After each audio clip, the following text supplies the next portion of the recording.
ఎప్పుడైనా దేవుని వాగ్దానాలు నెరవేరడంలో చాలా సమయం అనిపించింది.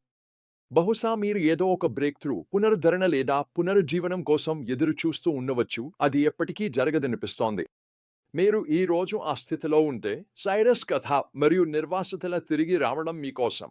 ఇది దేవుడు తన వాగ్దానాలను ఎప్పుడూ నెరవేర్చుతారని ఆశ అంతా పోయినట్టు అనిపించినా కూడా మనకు బలమైన గుర్తు.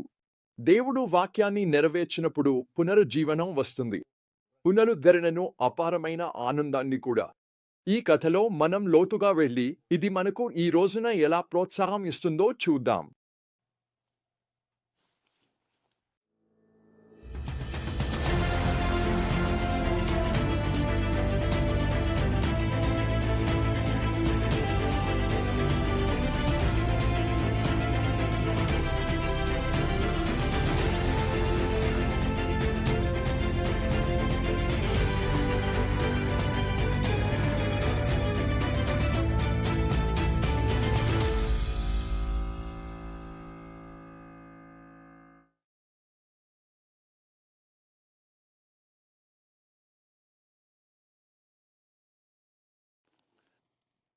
కథ రాజు సైరస్తో ప్రారంభమవుతుంది.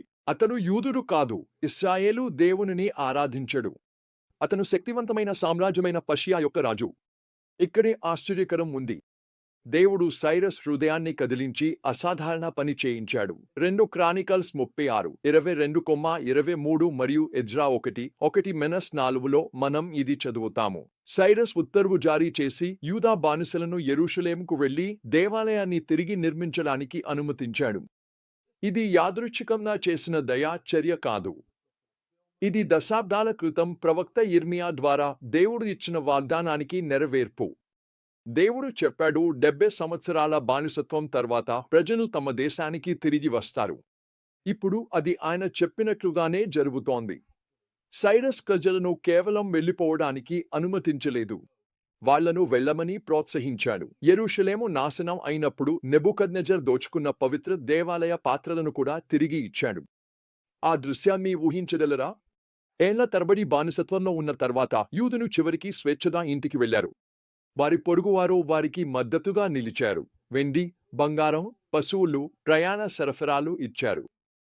ఇది దేవుని చేతి పని. ఆయన ప్రజలకు ఊహించలేని విధంగా హృదయాలను కదిలించి అవసరమైన దాన్ని సమకూర్చడం. కానీ ఈ సంఘటనలో అసలు హృదయాన్ని మిస్ కాకూడదు. ఇది కేవలం యెరూషలేముకు తిరిగి వెళ్లడమే కాదు, ఇది ఆధ్యాత్మిక పునరుజ్జీవనానికి సంబంధించినది. కీర్తనలు దీనిని చూపిస్తాయి. కీర్తన 85లో కీర్తనకర్త ఇలా మొరపెడతాడు, మమ్మల్ని మళ్లీ పునరుజ్జీవింపజేయవా, మీ ప్రజలు నందు ఆనందించినట్లు. ప్రభువా, నీ అచంచలమైన ప్రేమను చూపించు, మాకు నీ రక్షణను అనుగ్రహించు. కీర్తన 85:6-7.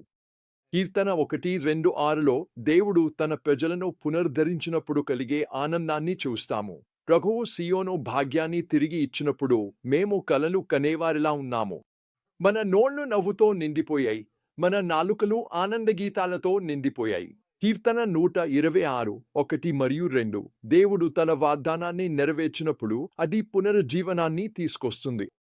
పునరుజ్జీవనంతో గొప్ప ఆనందం వస్తుంది. బందీగా వెళ్లిన వారు యెరూషలేముకు తిరిగి వచ్చి సమయం వృధా చేయలేదు. ఎజ్రా 3లో వారు దేవునికి బలి అర్పించేందుకు బలిపీఠాన్ని తిరిగి నిర్మించేందుకు కూడినట్లు చూస్తాము.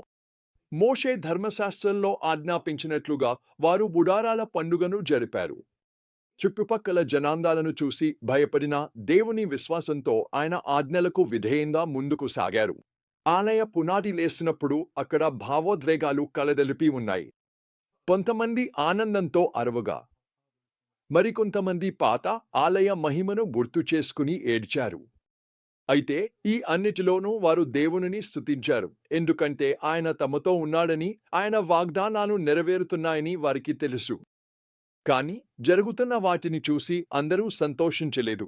రా 4లో మనం చుట్టుపక్కల ప్రజల వ్యతిరేకతను చూస్తాం.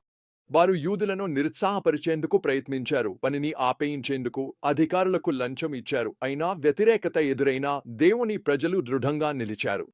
దేవుడు తమతో ఉన్నాడని, ఆయన వాగ్దానాలపై వారు విశ్వాసం ఉంచారు.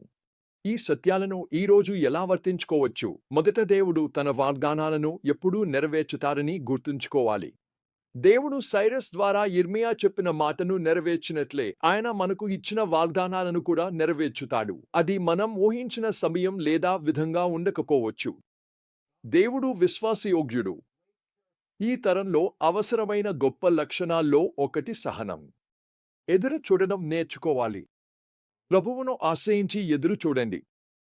ఎదురు చూడటం మనలను విశ్వాస స్థితిలో ఉంచుతుంది. నా క్రైస్తవ జీవితం మొత్తం నేర్చుకున్న గొప్ప పాఠాల్లో ఇదొకటి. రెండవది, ప్రతిబంధన ఎదురైనప్పటికీ దేవునిపై మనం నమ్మకం ఉంచాలి. యూదులు యెరూషలేముకు తిరిగి వచ్చినప్పుడు వారికి ప్రతిబంధనలు ఎదురయ్యాయి, కానీ వారు ఆపలేదు.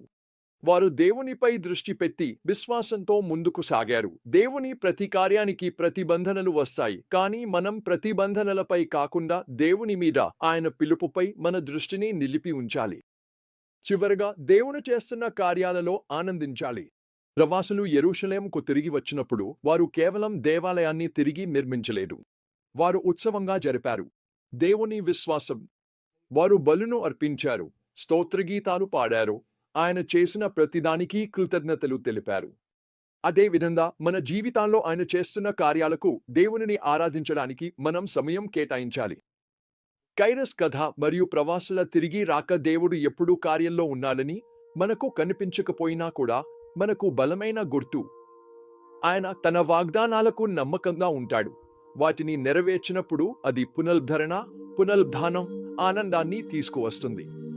మీరు జీవితంలో దేవుడు కదలాలని చూస్తే ధైర్యంగా ఉండండి. ఆయన కైరస్ హృదయంలో ఎలా కదిలాడో మీ పరిస్థితిలో కూడా ఆయన కదలగలడు. ఆయన సమయాన్ని నమ్మండి. వ్యతిరేకత ఎదురైనప్పటికీ నిలబడండి మరియు ఆయన నమ్మకాన్ని ఆనందించండి. ఎందుకంటే దేవుడు తన ప్రజలను పునరుద్ధరించినప్పుడు ఆనందం మన ఆత్మలను నింపుతుంది.